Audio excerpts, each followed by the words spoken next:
Hello guys, মোৰ এটা নতুন ৰেচিপিলৈ আপোনালোকক স্বাগতম জনাইছো। আজি মই বনাম আপোনাৰ এগ চাও কাৰণে লৈছো দুটা চাও পেক।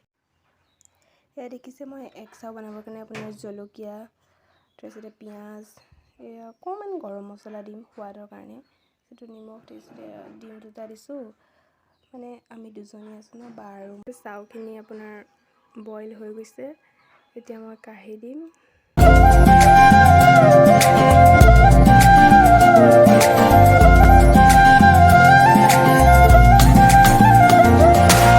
তেল দিছোঁ। ফাৰ্ষ্টে মই আপোনাৰ ইয়াতে ডিমকেইটা ভাজি ল'ম।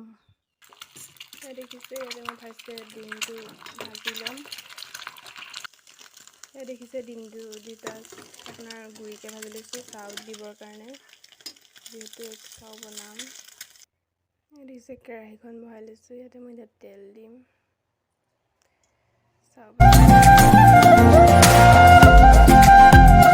গেছখিনি দিম।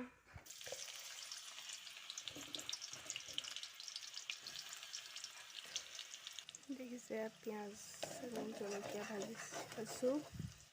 ইয়াতে দিম এতিয়া সোৱাদ অনুসৰি নিমখ, সোৱাদৰ কাৰণে 1 চামুচ গৰম মছলা, মিক্সিং কৰি ল'ব লাগিব এইখিনি।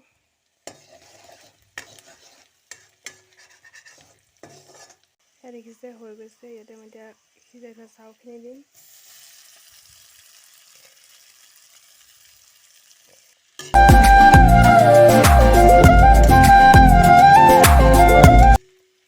আপোনাৰ ইয়াতে এতিয়া ভাজি থোৱা ডিমখিনি দিম।